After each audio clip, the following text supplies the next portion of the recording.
This brings us to the rock and roll critique sheet. There are two versions of the critique sheet represented on the Blackboard site. One is the individual course document called the rock and roll critique sheet. The other is the third page of the syllabus. Please use the Word document version that is located in the assignments section just above the first assignment.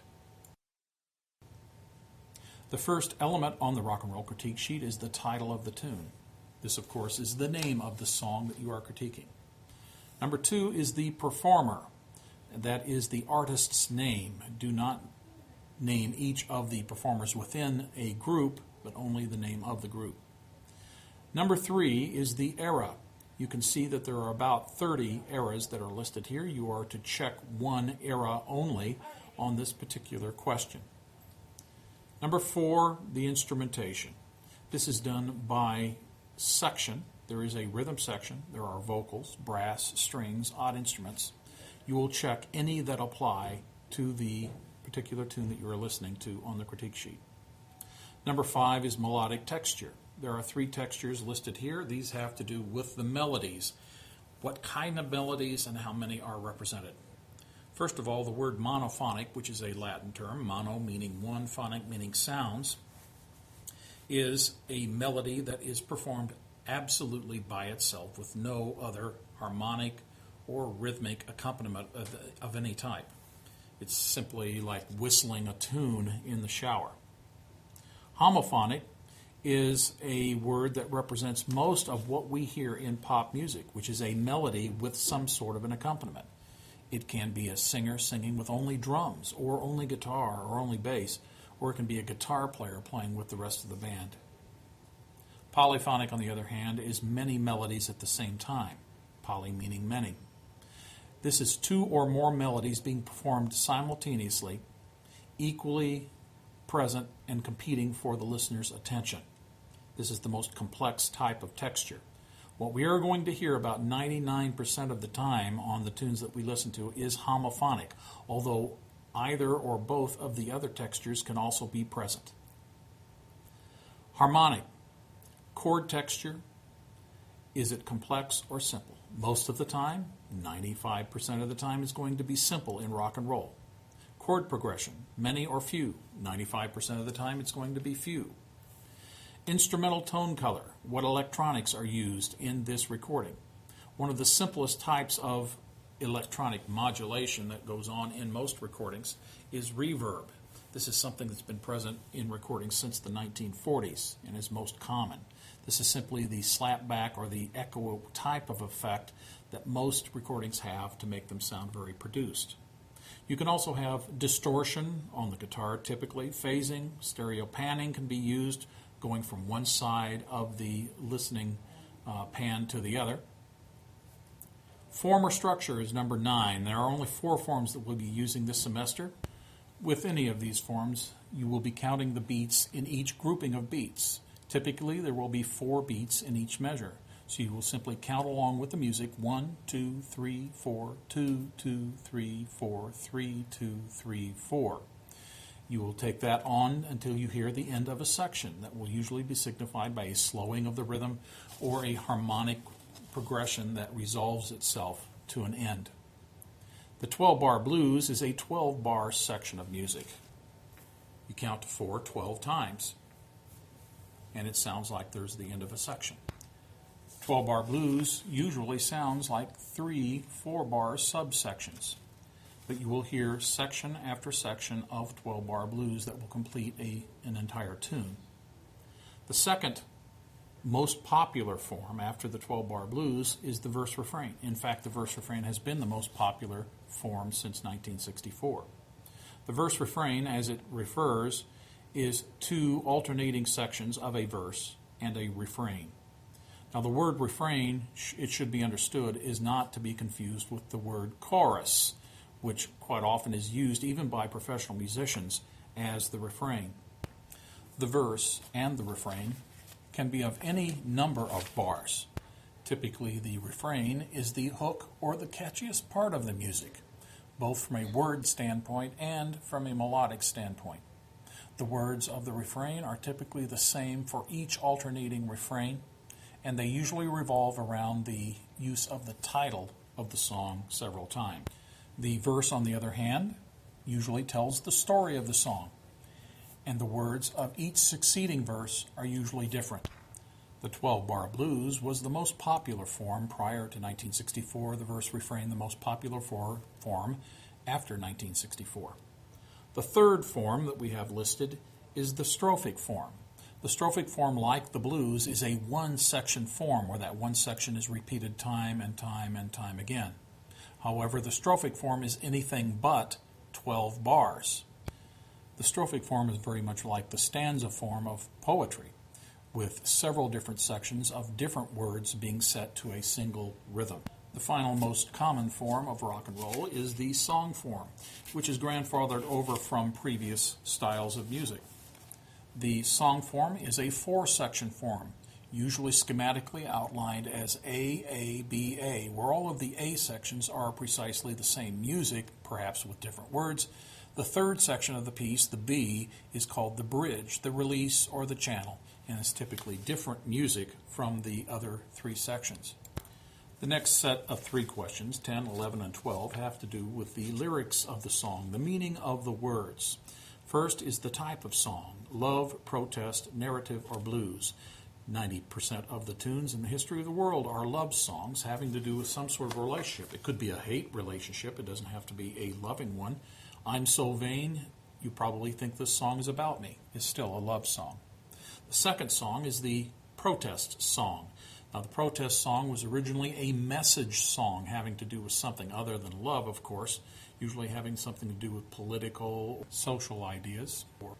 More lately, it's also been used as a message song having to do with not so positive messages, such as cop-killing songs and women-degrading songs. But whenever a song has a message of some type, then it becomes protest. The narrative is a storytelling song, and the blues is a certain type of narrative. Now, we're only talking about the lyrics here, not the blues form, but the blues lyrics. The narrative of the blues usually has some sort of a lamentation at the end of the song. A certain type of people, a certain class of people, or an individual is very sad about something that has happened to them and is lamenting that fact, making themselves feel better by singing the blues.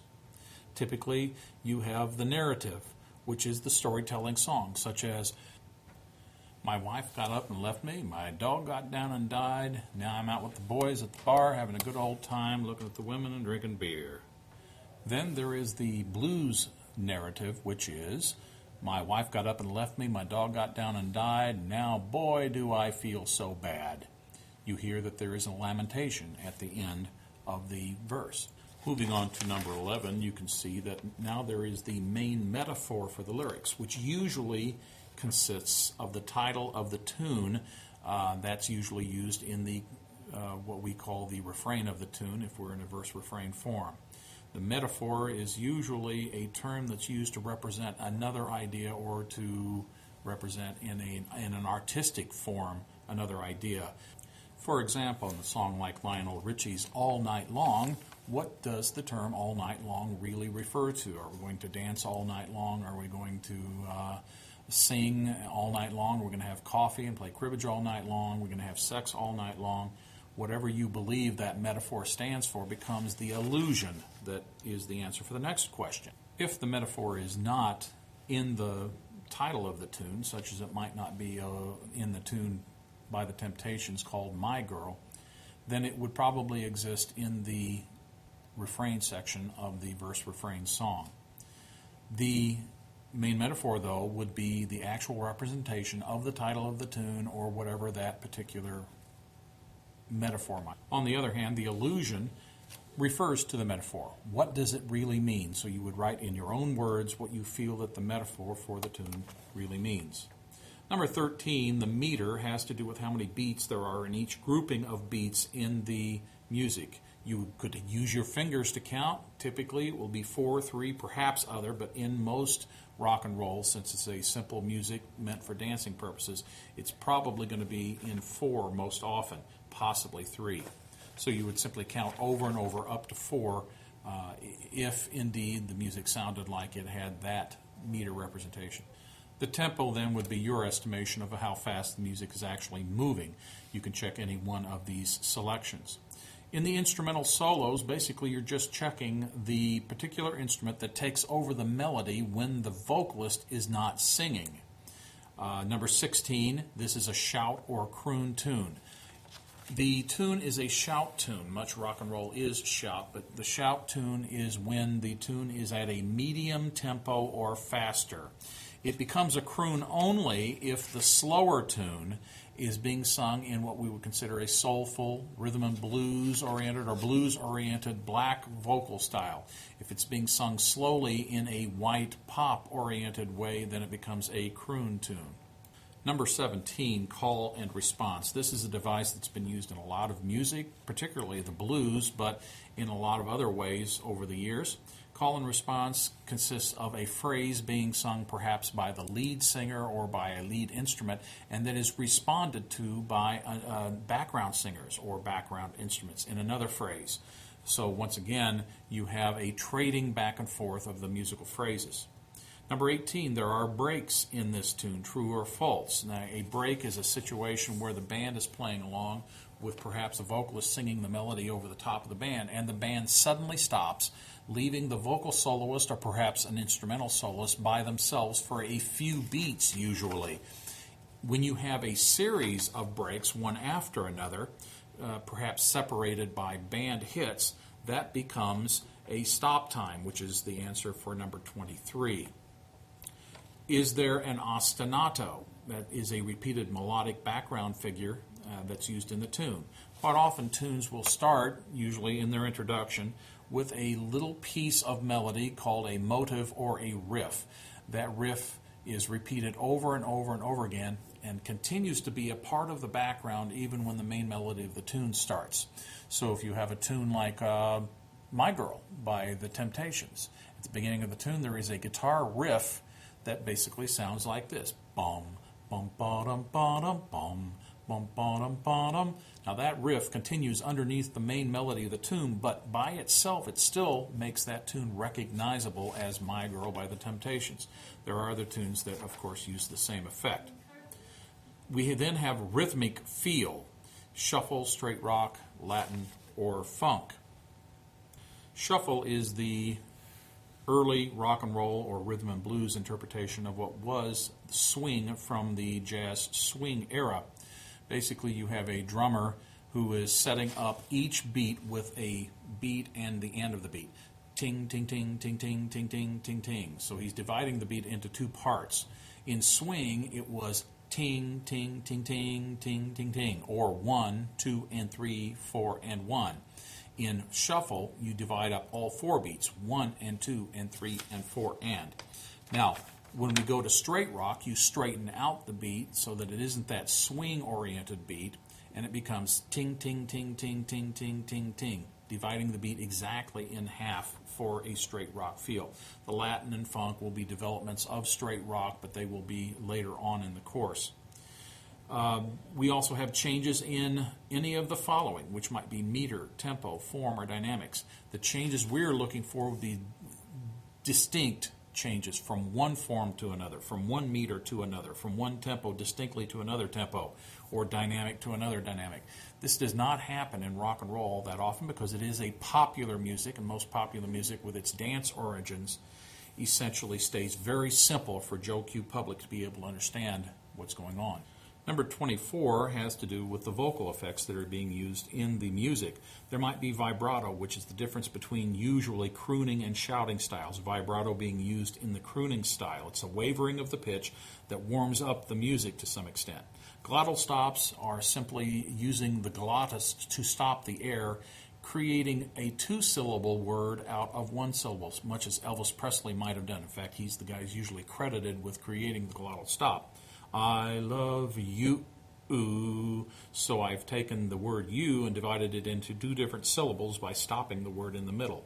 Falsetto is the higher break portion of the male range, where you're singing in your Mickey Mouse range. There are three groups that are credited with having signature falsetto sounds in their music: Frankie Valli and the Four Seasons, the Beach Boys, and the Bee Gees.